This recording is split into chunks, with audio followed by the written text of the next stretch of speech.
Hello.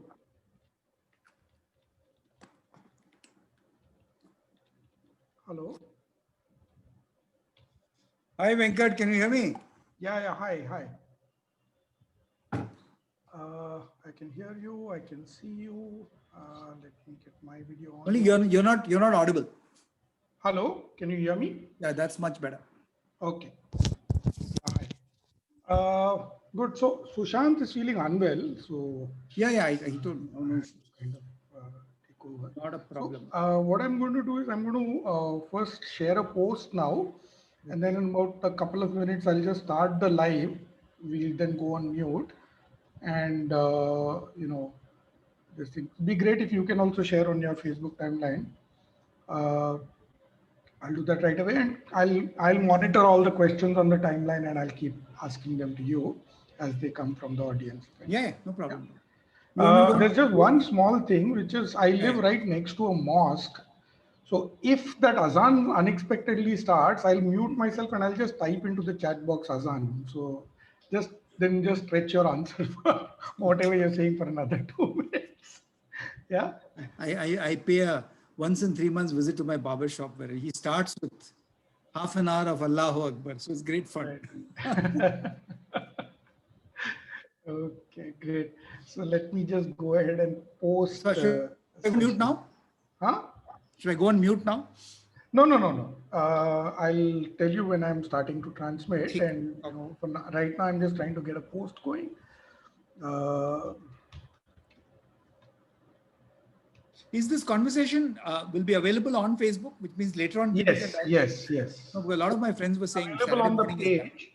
Huh. It will be available on the page forever. And On which page? this is the Living My Promise page, Leave my promise. Facebook.com/slash Living My Okay. Promise. Yeah. So I'm just tagging you and posting right now. Uh,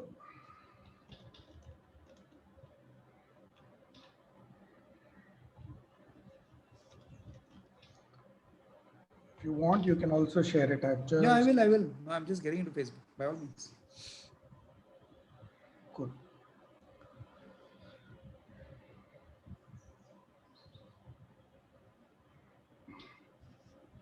Okay. Okay. We can go on mute now. I will share that played screen for now, and I'll start the live. It will take 30 seconds for the live to go live, and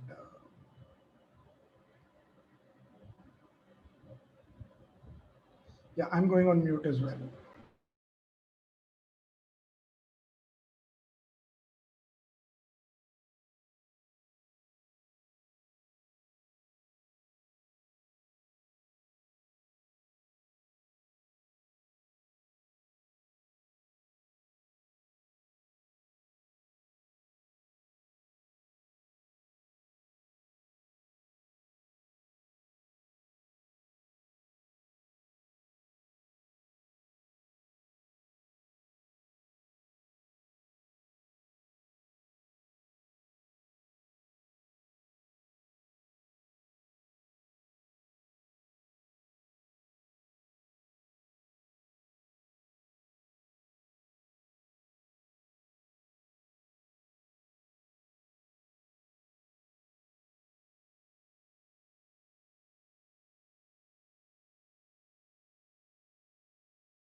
Okay. Ganesh, will get started. Yeah, you need to unmute yourself as well. Uh, Morning, everyone, and welcome to the next in our series of Living My Promise Facebook Lives.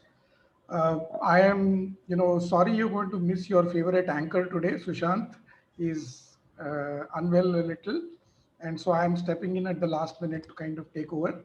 But I'm really delighted to get this opportunity to have a chat with Ganesh. I've heard of him a lot in the past, but I never had a chance to get to know him better till he finally signed up for Living My Promise, and it's been a really interesting thing getting to know more about him. Uh, for those of you who don't know much about it, Living My Promise is a simple initiative by ordinary upper middle class Indians who are committed to giving away 50+% of their wealth to any cause of their choice. You can find out more about the initiative by just going to livingmypromise.org.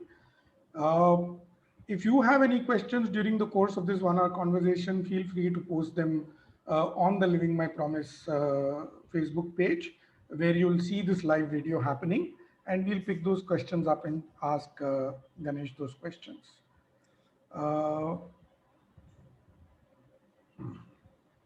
Okay, so we are live now. Ganesh, let's get started. Firstly, welcome and thanks for taking out the time to do this today. Uh, why don't you just walk us through the beginning with your own philanthropic journey? How did it get started? You were busy in the corporate world, you were CEOs of several companies, and at some point, the philanthropy part of your journey took off. So tell us a little more about how that happened. Thank you, Venkat, and pleasure. I mean, maybe if I may say so, it's nice that I could talk to you. Of course, Sushant, we all know, but talking to one of the founders is always great fun. I have a very unusual story, which I think you may not expect as an answer to your question. I started my philanthropic journey when I was 12 years old. And the reason is very simple. I grew up in Calcutta, first 5 years. And then my father, who was one of the co-founders of a city called Waxpol Industries in the East, he decided to set up a factory in Jharkhand. So we were actually situated in a village called Tatisilwai, which is about 12 kilometers from Ranchi city. Ranchi, of course, today is well known because of Mahendra Singh Dhoni. But in those days, it was the boondocks of civilization. And even today, I would think Tatisilwai is probably one of the poorest villages in the country.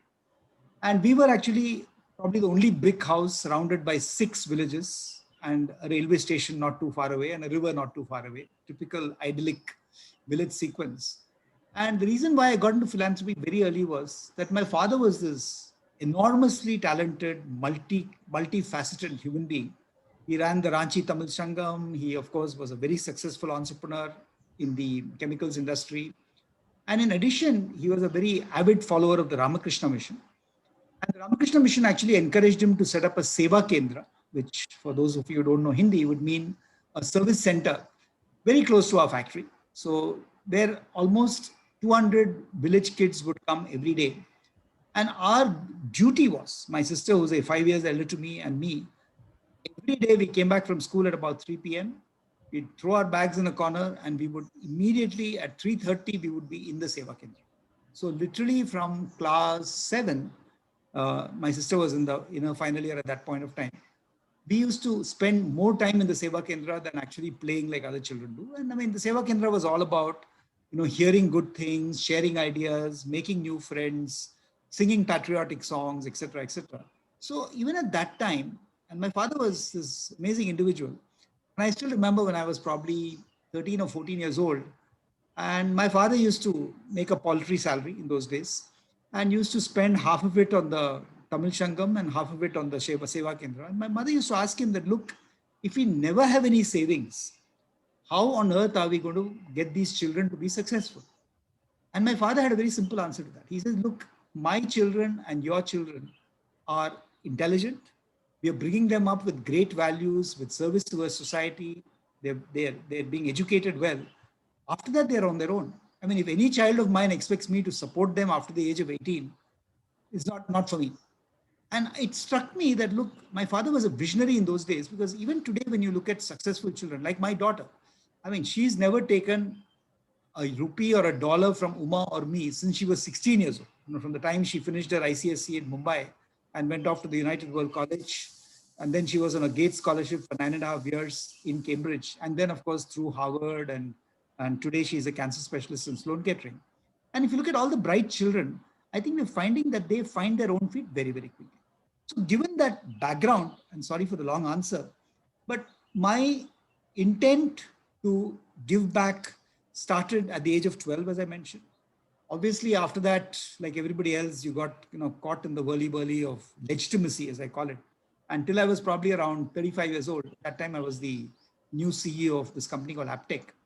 I mean, I probably was more building my own career, bringing up family and everything else, taking care of my mother who used to live with us.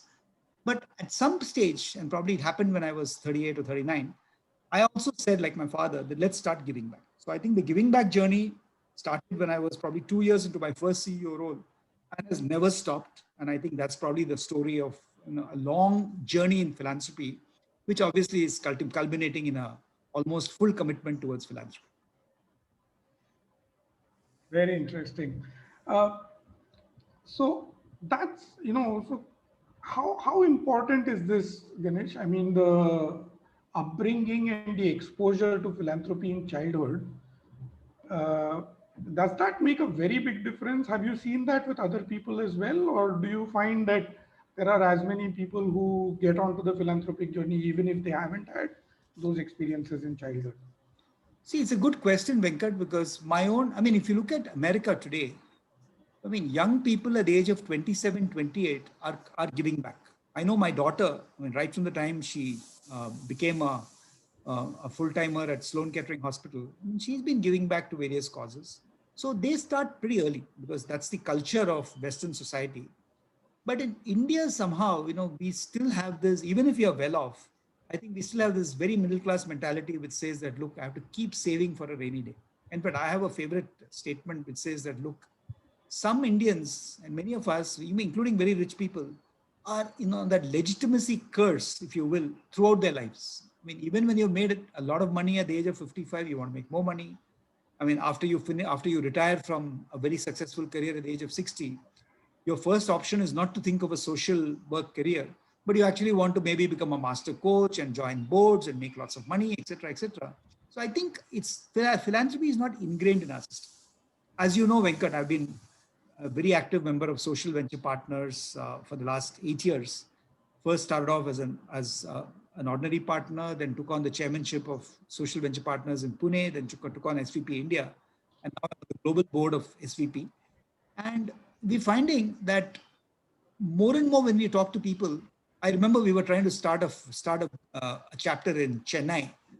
And in those discussions, it was quite amusing to find that many, many wealthy friends of mine in Chennai said, look, oh my God, I mean, we don't contribute to charity. So I said, don't you give money? She said, yeah, we give money to temples and the temples will give it to charity.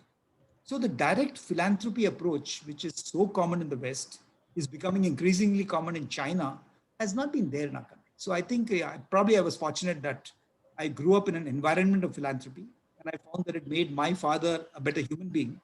And there was no reason why I would not follow in his footsteps and hopefully do even more than he could do given his own earnings in his lifetime. And I think all of us are familiar that every generation of Indians has been more successful, more wealthy than the previous generation. Long may it be so. So I think once we start setting an example for our children, we will build a much bigger philanthropy movement in this country. That's interesting. So we've got the first question from the audience. Parul Vaidya is asking, is our education system also to be blamed? We aren't inclusive either as a society or even within the education system. So do you think that is at fault for this lack of being more philanthropic? Parul, and by the way, for those of you who don't know, Parul is our general manager for Social Venture Partners in Pune and probably one of our youngest and brightest philanthropists, if I may say so. And no, I don't think, Parul, our education system is responsible. It's our family upbringing is responsible. Because our families are all middle class, mainly. I mean, most of you on this chat would also be coming from middle class families. And middle class, as you know, is a very wide spectrum of, so I wouldn't call anybody, maybe you leave out Mr. Mukesh Ambani and everybody else could be middle class. It's a question of how you play that role. But I'm saying in all middle class families, especially because of what I said earlier, that our previous generations clearly were not even as well off as we are. I think the indoctrination to say give back, give back, give back hasn't happened. So we've all been told to be nice to our maids and our drivers, etc., etc. And if I have time, I'll talk about that also a little later. But we haven't really been told to give back significant amounts of money, time, energy to the communities. I mean, Parul and I both live in the city of Pune. I don't even know how many Puneites know that in Pune Municipal Corporation, across the 15 municipal wards, there are 540 slum communities. Imagine. And any one of you living in Pune Municipal Corporation, which is obviously a very vibrant, nice ecosystem, if you walk, literally walk for 20 minutes, you can hit a slum. But we're impervious to that. Okay, we get into our cars, we drive to our offices, we come back, we watch movies, we go out for dinner, and we get irritated when somebody looking poor knocks on our car window. That's unfortunately the cultural milieu in which we have grown up. And we have to rise above it. We have to make sure that not only us, but our brethren, our friends, our children, our grandchildren get that feeling of philanthropy. I think it's extremely critical to this country. Right. So, two questions that come to my mind, Ganesh, from what you said. First one is this issue about security that you brought up earlier, that as we get the classic middle class mindset, as you called it, which even some of the rich have. And, I personally experienced this. I mean, there was a point of time in 2008 when I was almost broke, and I was far less worried about my financial security than now when I have enough to, take care of myself for 100 years if I need to. Uh, do you believe that more wealth actually increases insecurity, or do you think that there is a threshold of wealth at which you actually can feel completely secure and confident in giving back? Actually, Venkat, you're making a very interesting point. And sometimes it's to do with aspirations. I mean, we have all lived in poor communities. I mean, for instance, when I was living in Ranchi, my poor father died, I would think 15 years before he should have died, because he chose Ranchi as the place where he would live. At the age of 62, he had a cardiac problem. I think he was badly misdiagnosed. I remember going to see him after that, and he said he's recovering, and his doctor gave all the usual noises. Within 2 weeks, the poor man was dead. And I blame myself for it, saying that, look, I should have, of course, I was pretty young at that time. I'm talking about 1988. But I still think that, given better medical facilities, he would have survived much longer. And preventive. I mean, this morning I was talking to a friend of mine in New Jersey, and he was telling me, I just finished a colonoscopy. And I said, colonoscopy, I hope there's nothing wrong. He says, no, in America, after the age of 50, we do a colonoscopy every 5 years. So it kind of struck my mind, and I was just telling my wife Uma this morning, saying, "Oh my God, maybe we should do colonoscopies." So what is happening here is you are aspiring to be at the same safety level of everybody in the West. So I know for a fact that, God forbid, if I ever hit the Empress of Maladies and get cancer, my daughter will say, "Get onto a plane and come treat yourself in Sloan Kettering Hospital." And Memorial Sloan Kettering, God bless them, will probably cost me nothing less than 25 lakhs to get treated there. Whereas an Apollo would probably be 10 lakhs and maybe smaller would be less. So the reason I'm saying this is we all aspire today for the best medical, best healthcare, best education for our children. How many kids in Bombay and Delhi and Bangalore and even Pune are going off after 10th and 12th grade to study in America? I mean, when I was growing up, I mean, I didn't get into IIT. I mean, probably growing up in Ranchi was not the best place to get into IIT. So I got into Birla Institute of Technology, Mesra, which was close to home. So my mother said, absolutely, take that up. And I remember at the end of BIT, and at that time, it never struck me that, look, it was a possibility to go and do my Bachelor of Sciences in the US. Today, everybody, that's their first priority. And immediately after that, I said, I must go to US. Everybody else is going to do an MS. And I remember I got 3 admissions, but they were all about $2,000 short in terms of aid. My father said, no, sorry. And I got into NITI, which is the National Institute of Industrial Engineering, which was actually paying you a stipend to study there. And my father said, go take that. So, I mean, that is your typical middle class mentality. Aspirations were low. You had to fend for yourself. You had to make your own money. Didn't expect your parents. Today, when you're entitled, the more entitled you are, the more entitled you want to be. And today, if a person at the age of 55, with maybe children in the US, looks at the next 30 years of their lifespan, okay, obviously longevity is also going up. And you say, oh my God, if something happens to me, I get this problem, I get that problem. And you do a mental calculation and say, oh, I must keep at least 15 crores in the bank to take care of myself. What do you have left? You see where I'm going, Venkat? Because we tend to want to have that great retired lifestyle and protect against every contingency. Something in our mind tells us, oh, now we should not waste our money. And sadly, charity sometimes is seen as waste. So we might just give the desultory 3 lakh check to somebody. And many people do it as payroll giving in their organizations, but we don't do serious philanthropy. So I think the problem is the way everything has evolved. And I think the time has come to make a break. And I'll come back to when we talk about living my promise a little later. But I think younger people getting into philanthropy will change the culture, the dynamics of philanthropy in this country. And I think it's long awaited. Uh, yeah, just for everybody listening, small point of order, my internet has connection shown some instability. In case you lose me, just be patient. I'll be back tethering from my phone within a minute. So Ganesh, Amit has a question for you, saying, is this then a question of limiting our needs or setting reasonable expectations for ourselves and saying, I don't really need more than this, because otherwise, where does this end? My favorite quote, which has inspired me throughout my life, is Mahatma Gandhi's quote, saying that the world has enough for everybody's needs, but not enough for everybody's greed. So I think it's not a question of limiting our need, but to do a realistic assessment of our need. Okay? And you can never be 100% right. Okay, I mean, you never know. I mean, you might get this great incurable disease and be in a expensive hospital for 10 years, but can you plan for that extreme contingency?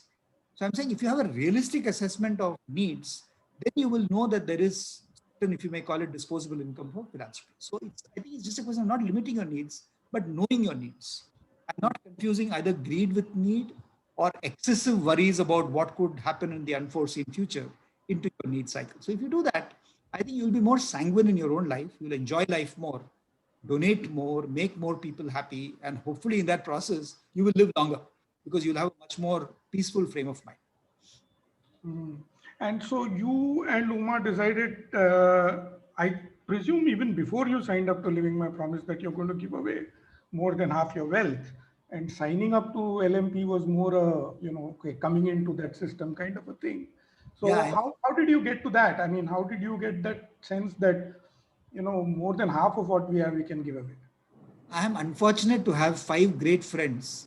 One is you, the other is Amit Chandra, the third is Luis Miranda, the fourth is Ujjwal Thakur, and of course the fifth who got me to sign is Govind Iyer. How can I forget Govind?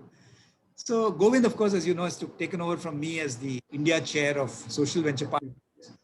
And Govind was saying, why don't you sign up with Living My Promise? So he was the first guy, and I asked him, what does it entail? So he said, look, 50% of your earnings and 50% of your wealth. I said, look, I mean, that's something that I have been doing, because even when I finished my stint as vice chairman and CEO of Zensar in 2016, we said that, look, we will set up companies. I mean, that Uma was already running a very successful social enterprise called Global Talent Track. And we set up our own family foundation nearly 12 years ago, which is doing some great work in Pune and rest of Maharashtra. And then, of course, I mean, I co-founded an entity called Pune City Connect nearly 8 years ago, which is one of the most successful public-private partnerships. So if I calculated all that, I mean, I don't know whether it's 50% or 40% or 60%, but we didn't do the calculation. So you're right. It was more of an endorsement of a promise. And I think as Govind and Amit rightly pointed out, by making that statement, and neither Uma nor I need or want any publicity, but it still helps by telling people that, look, we've made this commitment, putting out the occasional post, talking on this Facebook chat. I mean, if it inspires even 2 people, okay, in the age group of 25 to 65 to say, maybe we should do this as well, make a commitment to ourselves and to society, I think that helps. So I think it was more, as you rightly said, reiteration of what we do. My wife, Uma, as many of you know, Uma has also been in a philanthropy mode for a very long period of time. She's probably one of the most experienced education and skills professionals in the country. And grew up in a little town, Pondicherry, which of course is slightly better than where I grew up. But nevertheless, then did a BCom, did an MBA in Delhi, worked for banks. Then right from 1988, where she was running the education business of NIIT, moved with me to Aptech, where she helped me for 2 years to build up the international business. Then moved to ZTV, where she set up this amazing social venture, which actually made a lot of money, interestingly. which was more in terms of what they call Z education, called Z Learn nowadays, which was tele-education on the basics of computers through the television medium, which actually got endorsements by the then Prime Minister Narasimha Rao, by the then External Affairs Minister Sushma Swaraj, and people loved that model. And Uma, very much before I did, I mean, Uma set up Global Talent Track, I think it was in 2010, and they've done almost, and their model is social in the sense that they don't lose money. So they work with large corporations. I mean, the biggest names you can think of in banking and IT services, but they go out to small town India and train people to a level where they can get into an Infosys or a Cognizant or a Capgemini, and that's their contribution to society. So they have centers in Trichy and Salem and you name it. And so that's their model, and that's been an extremely successful model. And then today we have a joint, I mean, we've invested close to $1 million in a company called Skills Alpha. And Skills Alpha is an end-to-end platform which actually enables poor people. We're just implementing it for 40,000 youth in the city of Pune. And you can actually, it's your artificial intelligence buddy, which will help you to plan your career, which will help you with skills, enable you to seek a mentor if you feel lonely in a job. So we're anyway doing, I mean, if I calculate the investments we're making in social enterprises, not for profits, it's humongous. But I think we love doing that. We really are very patriotic Indians. I mean, I spent 15 years of my life running a software exports company. But today we're very clear we'll invest in digital for India. A book we've just written for Bloomsbury is coming out hopefully early next year. It's on digital re-engineering, and our whole model is on how do you build digital India, and you're going to do it through social activity, distribution of jobs through technology, and that will make this country happen. So I think we are very passionate about it. We'll do it through deeds, we'll do it through talk, and we'll do it through money. So I think that's been our mantra for the last 15 years of our lives. And yes, my promise, as you rightly said, is just underlining that goal or mission to make life better for many, many Indians as we go along. Right. Okay, so the questions are flowing in. Arvind, Anaita, just give me a minute. I'll come to your question shortly. Ujjwal has, and this will be kind of the last question on this whole philanthropy part, and then we'll focus a lot more on your personal causes that you work on, Ganesh. So Ujjwal's question is, what do you think is the saving value or amount that is right for a comfortable retired life in India? That's a very good question. That's a very difficult question to answer. And I remember talking to a friend of mine who's just kind of decided to stop working in the US. And he's exactly like me, he's 62 years old. And he said, look, I've calculated I need to be comfortable with $10 million. Now that's US, okay. And he has a lovely house in Chicago, has a great lifestyle, etc., etc. So that's fine. I mean, not grudging him that. In India, my wife and I have calculated that, literally if you had, I mean, don't count the sicknesses, etc. I mean, if you had the availability of maybe 1.5 lakh rupees per month, and you had, let's say you have your own house, which most people now have by the time they are 60, you can live a fairly comfortable life. I mean, not extravagant. I mean, not go out for dinner in 5-star hotels every day or something like that. But I mean, our lifestyle is like that. We still travel. I mean, thanks to COVID, it stopped. But I mean, I used to travel like 20 days a month, including 5 to the US, of course, New York, where my daughter is. And okay, even if you add that to it. So, I mean, you're talking about, if you take about 18 to 20 lakhs for your life, and maybe add another 10 lakhs, 12 lakhs for extravagances. So, Ujjwal, I think that, with 30 lakhs, even in large cities where you have your own house, it's comfortable. So I'm saying if you look at it and you calculate your savings and say, I mean, I can potentially make 1 crore per year, okay, with whatever mutual funds, everything else. I mean, you still have 50%, which is living my promise of disposable. I mean, again, I shouldn't say disposable income, investable income in philanthropy. But every person has to do their own calculation. And as I said, maybe you keep that money for a rainy day and keep that 5 crores for that expensive hospitalization, which you may incur at some point of time. But be realistic.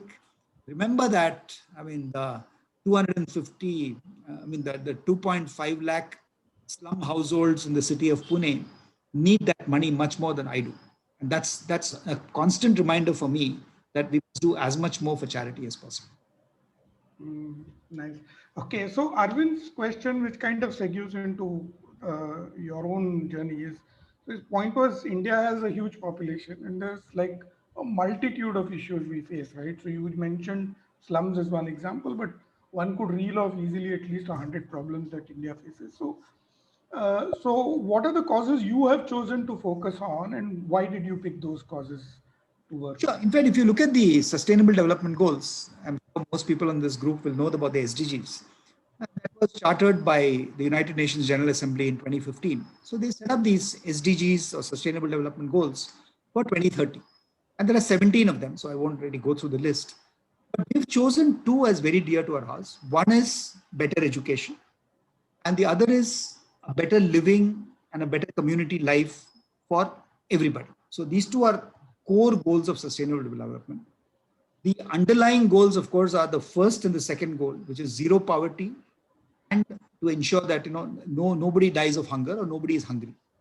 Hunger and poverty are almost, I would say, primary goals. Better education, better livelihoods are the secondary goals. And I think the top goal, goal number 17, is partnerships to achieve all these goals.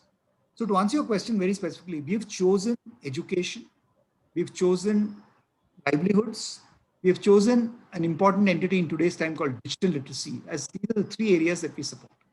How do we do this? I mean, just to give you a sense, I mean, my own venture, which is co-founded with a very bright young woman called Ruchi Mathur. Ruchi is IIM Ahmedabad 1995, worked in corporate, was the chief operating officer of Teach for India, worked with me in Zensar Foundation.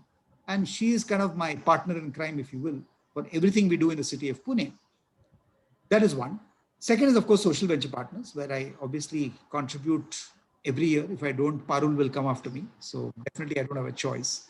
And as I said, I've been adding a lot of value in terms of nationally, internationally, we've been doing a lot of work on what is called the Reimagine Giving Fund, where we've now supported multiple entities in America, which are for the Black Lives Matter theme. We're looking at women's issues in India. We're looking at other issues in Japan, Korea, etc.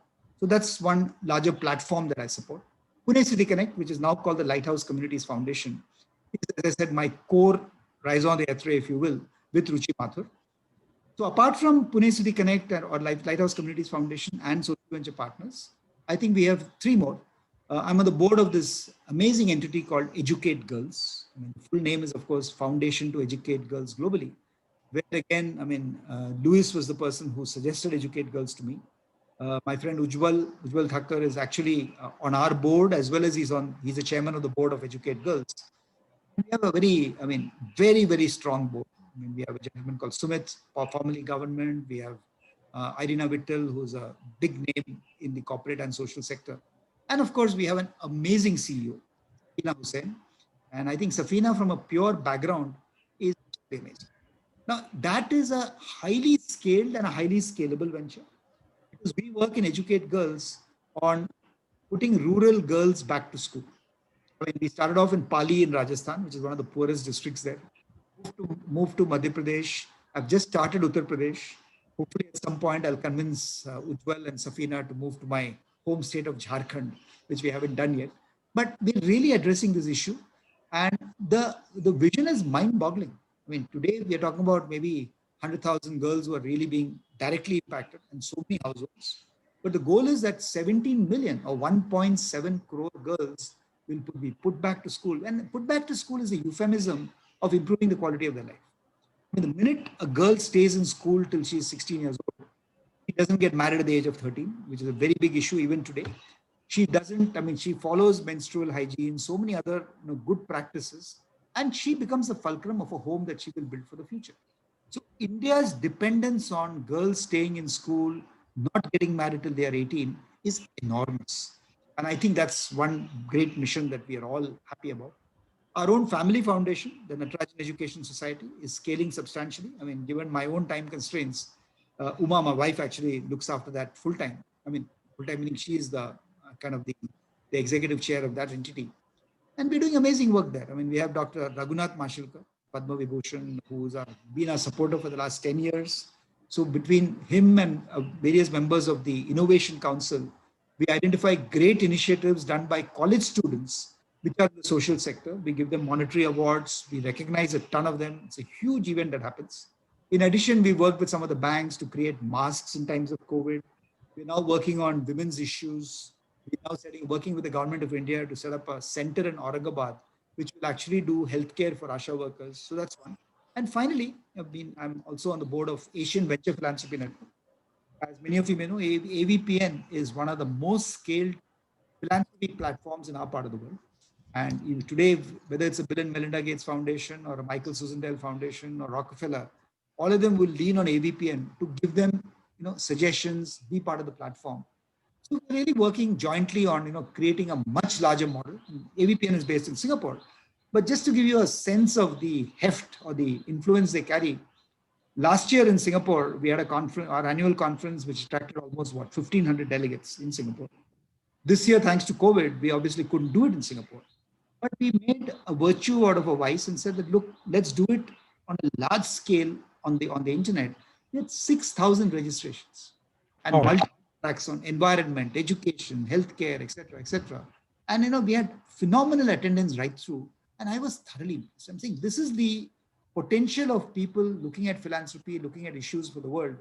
And I think if we really do it, maybe the SDGs will not be achieved in 2030, but surely we can make a lot of progress towards that, not only globally, but definitely in Asia and definitely right here in India. So I think those are the large canvas of stuff I'm involved in, but broadly themed under education and livelihoods is where I want to spend the rest of my life. Interesting. Just a reminder to the audience, if you have more questions, feel free to post them on the Living My Promise timeline. There are two questions, Ganesh, that are kind of related to each other. One is from Arvind Agarwal asking that, so many people are working on philanthropy in India, and yet we can't see any significant changes at the mass level.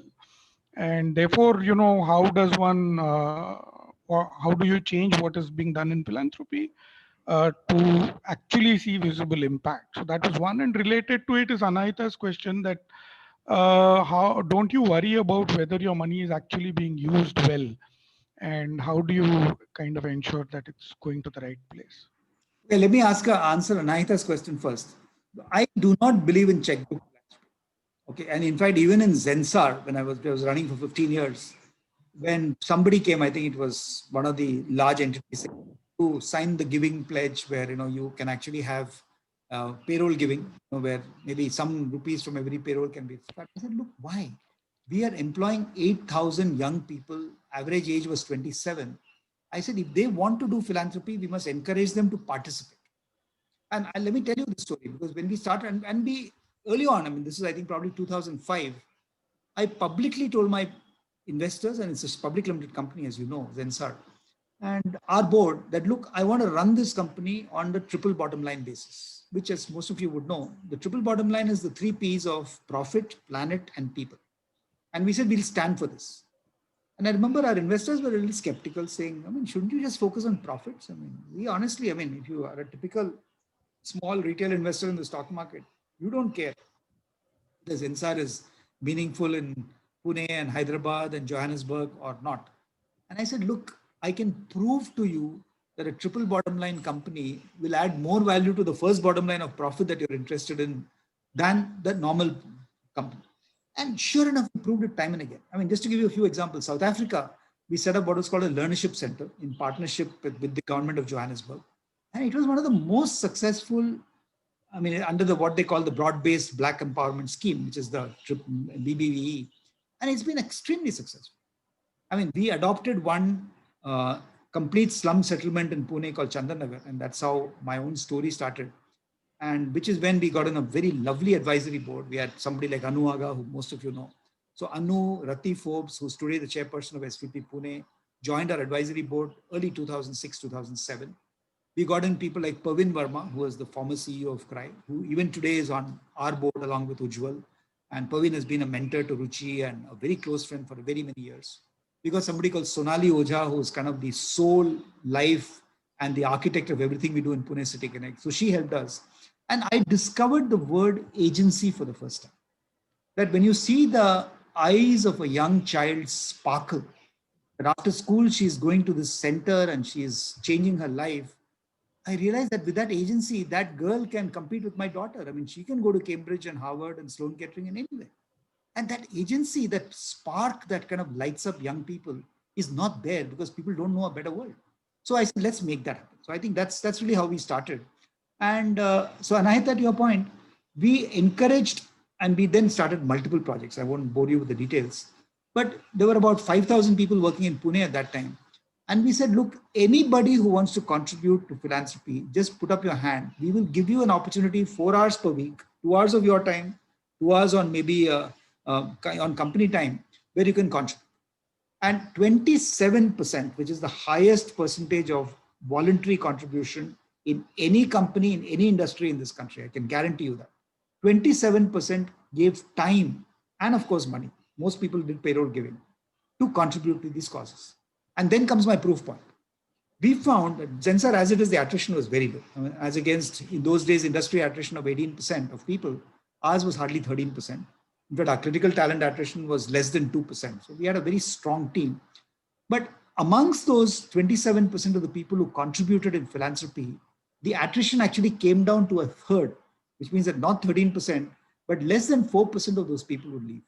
Because they really believe Parul Vaidya on this call is one of them. And we have many, many young people in philanthropy today who were trained in that culture of Zensar, saying that, look, start giving back when you're young, give back time if you can't give money, and give a little bit of money. And I think that model is what we've taken through to social venture partners.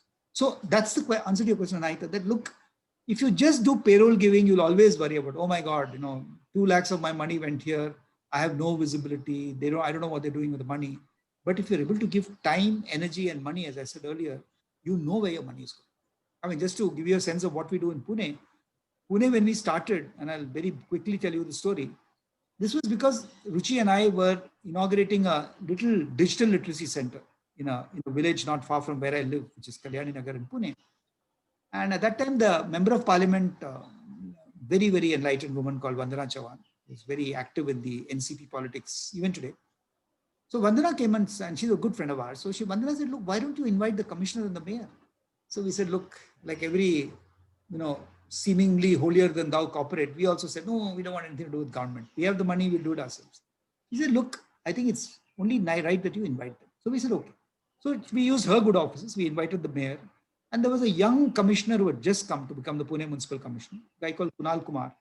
And I started chatting with Kunal, discovered he was also from Ranchi like me. So we had this immediate bonding of people from Ranchi. And then he told me, look, I mean, you're setting up one center. I said, no, we have 2 more already. He said, okay, you're setting up 3 centers. Doesn't Pune deserve at least 50 digital literacy centers and skill centers? I said, I'm sure it does. So use your money, Kunal, and set it up. He says, no, I want you to help. I want you to work with me as corporate and make it happen. I said, Kunal, this is never going to work. I mean, we've stayed away from government so far. He says, you try me. So he created a model, which is Pune City Connect's, I think, contribution to the nation, which is the best public-private partnership model we've seen. Even today, I mean, if you look at last year, the year before COVID, the corporation invested 18 crores in CapEx. So the 23 centers for digital literacy, the 6 buses that run around and do digital literacy, the 8 skills lighthouses we have, the 170 municipal schools that we are kind of touching with robotics and what we call Jeevan Shikshan training, all that is owned by the municipal corporation. What do? We raise anywhere between 8 to 10 crores from the corporate sector, from philanthropists, and we run the entities. So it's almost like the government creates something to our specification and says, okay, we're handing it over to you, but it's ours, remember? And you come in and do whatever you want. So we do mobilization, we do agency building, we do skill building, we place people, and our placement records are 10 times what you see in the rest of the country because we are really passionate about what we do. So the minute you do stuff like this, you don't worry about the money because you are responsible for driving the utilization of the money and making that happen. So I think Pune City Connect, I mean, just to conclude that story, the reason we converted the name now to literally last week to Lighthouse Communities Foundation is the same Kunal Kumar is now sitting in Delhi. He's a joint secretary in the Ministry of Housing and Urban Affairs. And he is also the director of the Smart Cities Mission. And he wants us to now take this model and make it work across the country. Nana Batra, the chairperson of AVPN, wants us to take this model across Vietnam, Indonesia, other countries. So I'm saying the opportunity we see excites us even more than when I was running Aptech and said, how do we grow from 10 centers to 1,400 centers? I mean, that was a great achievement, but this can be mind-boggling. So for me, if I dedicate the rest of my life to making this happen, it won't be a life adequately well spent. So we've now set ourselves, in fact, this afternoon, we have a 4-hour vision discussion with our entire team. And we're going to motivate them to say, okay, today we have changed 72,000 lives in Pune. but we have the objective of changing 1 million lives. Now, when you change 1 million lives, you're impacting 5 million lives actually, because 1 million livelihoods means a family of 5 gets affected, and that's significant. And if, let's say, 40 people like us are able to do 5 million lives each, I mean, we are actually solving the problem of 200 million lives. So, and that's half the poverty in this city. Suddenly, SDG 1 will come up in front of you and say, my God, we're doing something towards it. I hope you're getting the message. I'm saying, let's not think about small scale. Okay, scope is very, very important. And if I have time at the end, I'll tell you what a successful social enterprise does. But scope is important, but scale is also important. In this country, without the kind of scale that an AVPN can do, or an Educate Girls can do, or a Lighthouse Communities Foundation can do, we'll be scratching the surface. I mean, we'll be very happy that we change the lives of 20 children. But when there are 200 million to be saved, we need to do a lot more work. Got it. And so related to that, this question of Arvind's about, all this wonderful work happening, but yet it seems like as a country, we are still in a morass. So how does then change that? I think partly maybe the answer lies in your point around scale, but would you like to elaborate a little? See, I mean, I would not take away the responsibility of the government. Okay, there is a, I mean, I remember when we were setting up a campus in Kharadi, and I remember talking to my builder friends in Pune, and they said, look, I mean, the roads are so awful. There was a cart track literally. And I remember going to the government at that time. Government, we have no money. So Pune is one of those amazing cities where it's one of the largest cities in India, which is not the capital city of a state. I mean, I've been badgering various people I know saying that, look, please make Bombay a state like Delhi and make Pune the capital of Maharashtra. Things will change. But obviously, it's not going to happen for pretty obvious reasons. And so in a city like Pune, you'll be surprised. Where I stay, Kalyani Nagar, most of the roads were actually constructed by builder money. Why do the builders do it? I mean, there's no charity. It's purely self-fulfillment in the sense that all their housing projects, like the house I stay in, was probably available at 900 rupees per square foot to buy. Today, it's like 14,000 per square foot and going up. Trump Towers was next to my house. I mean, so the whole road system changed. So similarly, I mean, I'm saying that why should we participate in philanthropy? To build better cities. I mean, my friend Arun Nanda, who's a veteran of the Mahindra Group, he has a favorite story which says that, look, today in Mumbai, you get, I mean, 10 years back, you had some beggar standing in a traffic light and looking beseechingly at you. And you chose to ignore or chose to roll down your window and give him some money. Today, if you go to any traffic light in Bombay, you'll have people knocking at your window. Okay. And Arun says, I mean, the day is not far when the guy will break your window. I mean, I remember going to Johannesburg 25 years ago, and my host, I was staying with a white couple who graduated from Wits University. And whenever we came near a traffic light, they said, roll up your windows, roll up your windows. They were so scared that the black man begging at the traffic signal would take out a gun and shoot us. Now, I'm just saying why it is important for all of us, the government, the corporate sector, philanthropists, civil society, people like you and me, to contribute to this country is because we've got to avoid that happening. I mean, COVID has put at least 50 million more people into poverty than we care to recognize. Okay, we all get very excited about the spurt in the stock markets. But as I was listening to an analyst today, the stock market does not reflect the reality of the country. So we have an economic problem. I mean, while China might grow 5% this year, we might decline. I mean, if you take the average of everything, 10 to 12%. Now that's really disastrous for the country. So the government will have enough to do in terms of moratoriums, in terms of SMEs, etc. So they won't have money. So we have to, so rather than sitting back and saying, it's the government's job, let them do it. If we all pitch in, we are not going to solve the problems of India. Those are humongous, as all of you know, but we will do our part in making that change happen. I think it was President Kennedy who said that, look, ask not what your country can do for you, ask what you can do for your country. It was true in America. It's hugely true in India. And, if we can do our bit, we can also use the power of the ballot to make sure the government does its bit. I think we'll build a better country. It's going to take time, maybe not in my generation, but surely young people on this chat and many of the young people who are joining Living My Promise, I think we'll have to do to make that. Got it. So kind of, I do want to come back to this issue about the pandemic and its impact, but Amit has a thoda entertaining kind of question, because I suppose he and Archana struggle with this. This question is, Do you believe it is more valuable or fun to do things as a couple in your philanthropy? Or is it okay to kind of and maybe even less painful to simply pursue your own philanthropic goals individually? If Amit is listening, I know he will not forgive me for this. But I mean, as Amit always says, it's Archana who does all the work in social sector and he gets all the credit, which is probably true, knowing both of them extremely well. So I would think I mean, my wife and I work together I mean, we're both co-founders of Global Talent Track, 5F World, the NES, but I have my own social pursuits like SVP and AVPN. I have my own boards. She has her own boards. And so, I mean, parallel at the same time, I would say symmetric life. I mean, symmetric lines, but it doesn't always converge. So I think it's because of personal choice, because both of us share the same values. We've been married for 38 years, so we can literally complete each other's sentences. And I mean, we know, I mean, great people like Amit and Archana and so many others, Louis and his wife Fiona. I mean, these are all people who are role models for society. What Amit and Archana are doing, I think is absolutely amazing. I mean, we are talking about significant money being invested in the foundation, and the kind of work they do, including in the city of Mumbai, is absolutely fabulous. So Amit is much younger than me, but he's my hero. And so is his brother-in-law, Nitin Noria. I mean, these are people who are really doing great work for the world. So I think we need more Amit and Archana Chandras. We need more Venkats and Lewises and Ujwals. And we need more Ruchi Mathurs and Parul Vaidyas. I mean, so it's all generations, and doesn't matter how much money you can spend. I said I will take Bindi Dharia, for instance. I mean, Bindi was working with me when I was running the Harvard Business School Club board. And Bindi is amazing. I mean, and at her age, to be able to commit to joining Living My Promise and commit, I mean, she probably has a career for the next 30 years and a life for the next at least 80 years. To be able to make that commitment takes a lot of guts. I'm saying we are seeing extremely bright, extremely passionate young people coming up and saying, look, let me do my bit.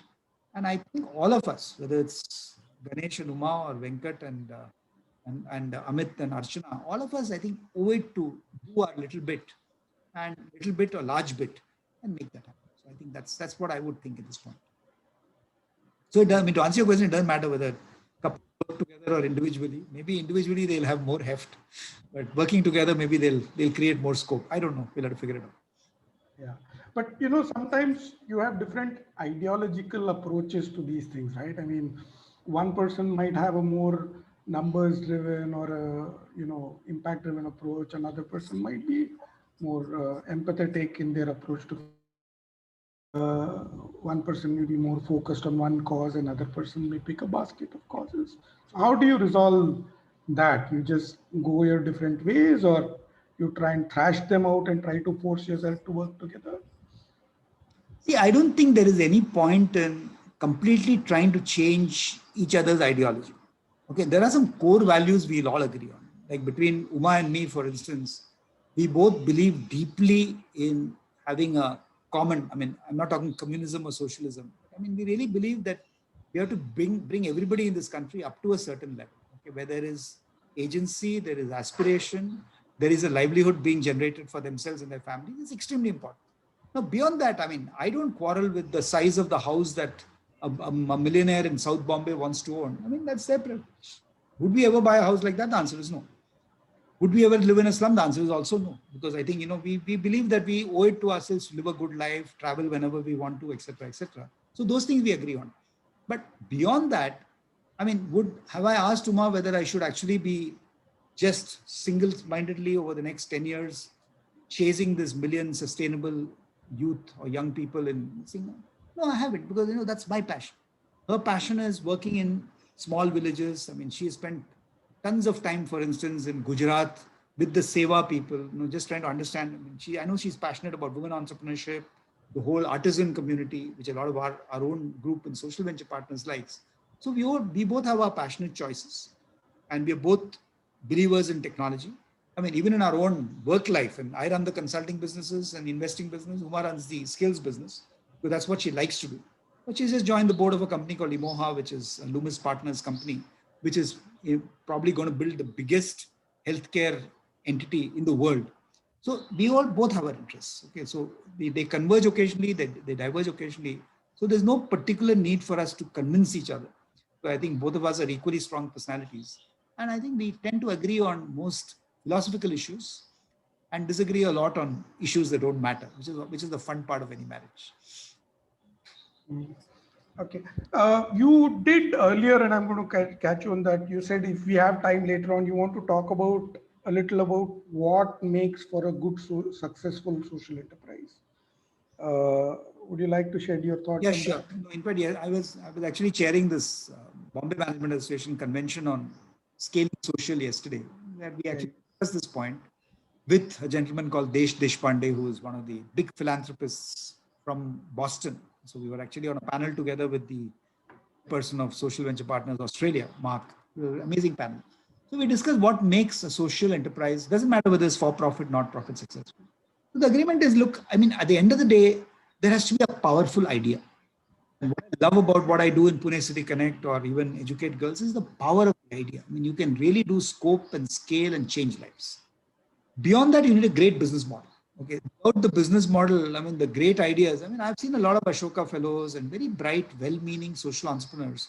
But they don't have a business model, and they really believe that, look, if they are themselves and mean everything to the world, everything will follow. It doesn't happen. So you have to have the business, like we have the business model in Lighthouse Communities Foundation of consciously engaging with the government, doing public-private partnerships. Even we set up with Bombay, we want to do something in partnership with the Thane Municipal Corporation or the Kalyan Municipal Corporation. So that is where I think the model lies, where we leverage all the ecosystem partners. As I said, the government, the corporate sector, civil society, our own capabilities. So that's the second. The business model is the second one. The third, of course, is team. I mean, any entrepreneur, social entrepreneur believes that, look, I'm God and I'm great and, I need these little pygmies around me. Not going to work. I mean, look at the team of Educate Girls. I mean, it's just fantastic. And yesterday I was just telling my wife, Uma, I mean, even the team we are building today in Lighthouse Communities Foundation is absolutely awesome. I mean, we have 6 of the brightest and the best brains, the most well-meaning and the most capable who are really building out this entity. So that's important. The fourth, which is people don't take that seriously, is a board. I mean, we all talk about board managed companies in the public sector and private sector, but significant board managed companies scale much faster in the social sector. I mean, I mentioned the board of Educate Girls. I mean, I just joined the board 2 years back, but people like Ujjwal and Luis Miranda and Irina Vittal, I mean, they've done a phenomenal job in supporting Safina Hussain and our outstanding management team, Maharishi Vaishnav, who's the chief of staff, and really good people from technology and everything else. But that's like a Zubin Mehta philanthropic outcome. It's the performance of the board with the management team, with the community. Similarly, that's the kind of board that we're building. I mean, I have people like Ujjwal and Pavin Verma on my board of directors, including people of the caliber of Mayor Padamji and Rati Forbes and the Kirloskars, Sudhir Mehta. I mean, these are all big names in Pune who support us. And most important, we also have an advisory board. I mean, we have the global head of Credit Suisse in India on our advisory board. We have Luis Miranda.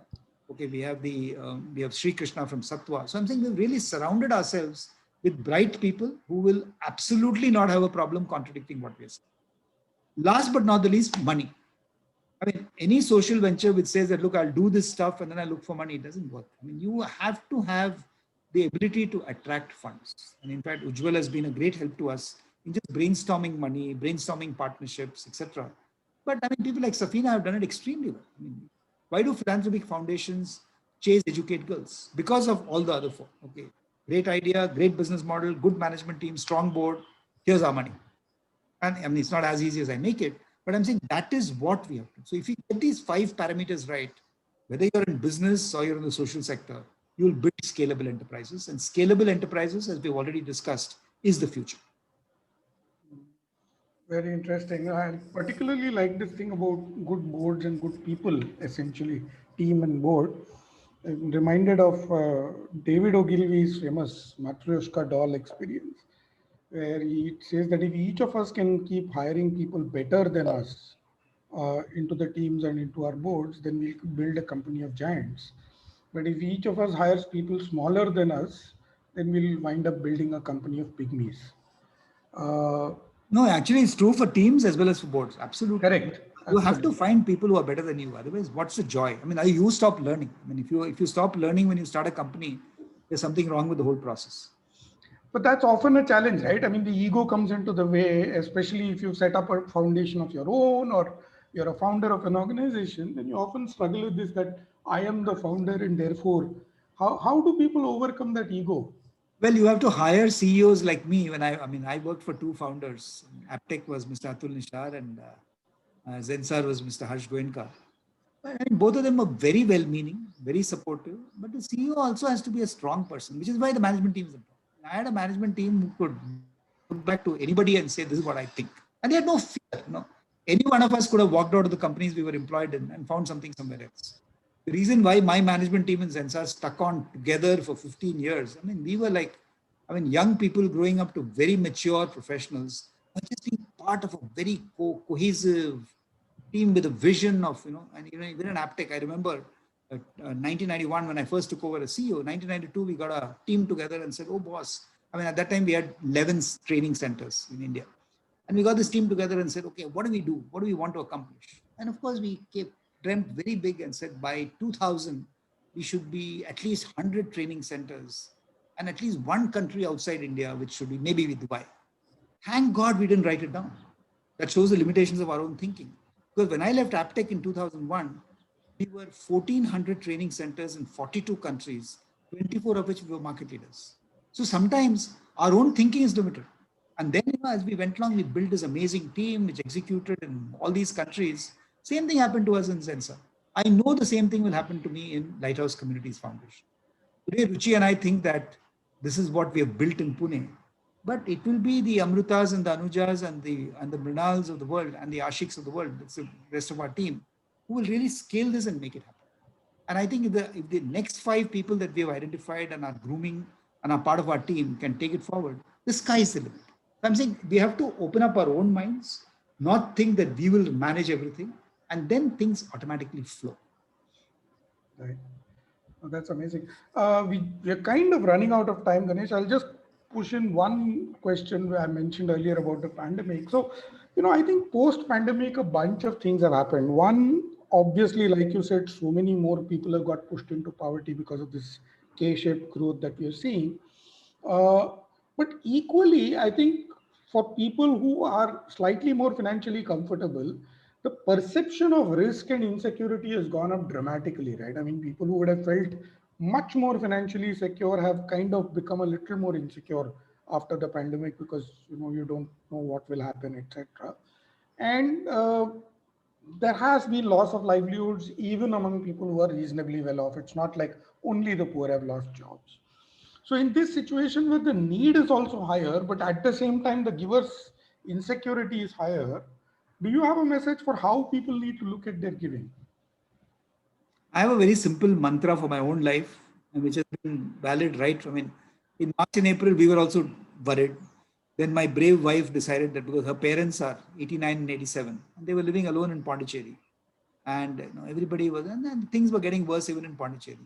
So in May, she thought about it and said Pondicherry to Chennai by car and then flight, not a good idea. So we talked to our friend Sanjeev Bajaj of Bajaj Finserv, and Sanjeev said, "I'll give you the phone number of a pilot." So we called a pilot, and before I knew it, even before we could discuss it, Uma was on a flight the next morning, chartered flight, went literally directly to Pondicherry airport from Pune, picked up her parents and brought them back before you could say Jack Robinson. So they're still with us. So I'm saying you have to take action. So my philosophy, we opened our offices in June.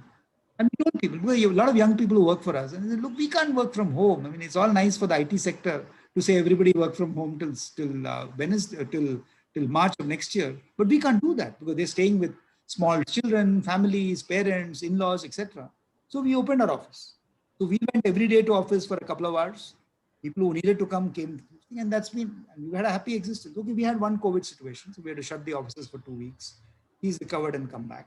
So I think, we have to have some karmic thinking in the sense that what's the worst case that will happen? Okay. I've had friends who's never went out of home for 5 months and still turned out COVID positive. The worst case is, okay, you may have to be in a hospital. Worst case, you'll die, for heaven's sake. How much can you avoid by crowing under and worrying about things? The best case is in the next 3-4 months, somebody will come up with a vaccine. Okay, hopefully it's a real vaccine, not a fake vaccine. But nevertheless, I mean, we'll get inoculated. Either we'll recover or we'll die. It's okay. But is that any reason for us to say we'll not do anything? We will hide money under the blanket? No. We have to go on with our lives. We have to do what we can to make this country needs a lot of help, ladies and gentlemen, in the next 2 years.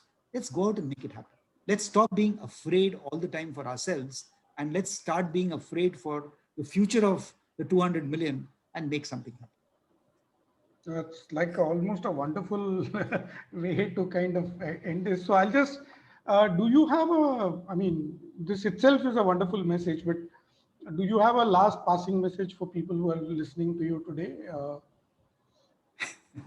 I'll end it with a joke. I remember I was going to Bombay for a State Bank of India board meeting 3 months ago. Okay. So my assistant, who almost thinks she's like my mother, I mean, she's worked with me for 15 years, Preeta Nair. So Preeta was initially very harassing. Oh, how can you go to Bombay? You know, COVID, da, da, da. And finally I said, look, Preeta, I'm going. Okay. So she thought about it for one night, and the next morning she kind of gave me my ticket. She gave me the famous Dilwale Dulhaniya Le Jayenge line saying, Ja Ganesh Ja, ji le apni zindagi, which was so fun. So that's my last line to all of you. Ji le apni zindagi. If you want to hide at home for the next 6 months, feel free. If you want to do good for society, let's change those lives. Wonderful, wonderful. Thank you so much, Ganesh. It's been really, really a wonderful session. I am really going to ping you offline later on for a longer conversation on your volunteering experience at Zensar, the 27% and its impact on attrition, etc. I'd love to talk to you personally about that. But to all the audience, really thanks a lot for engaging with us. Thanks for all the questions you asked, which has prompted these wonderful, wonderful thoughts from Ganesh. And we'll continue doing some of these sessions and bring more interesting people to each of you. In the meanwhile, feel free to look up www.livingmypromise.org. Thank you very much, and bye everyone. Thank you. Thank you.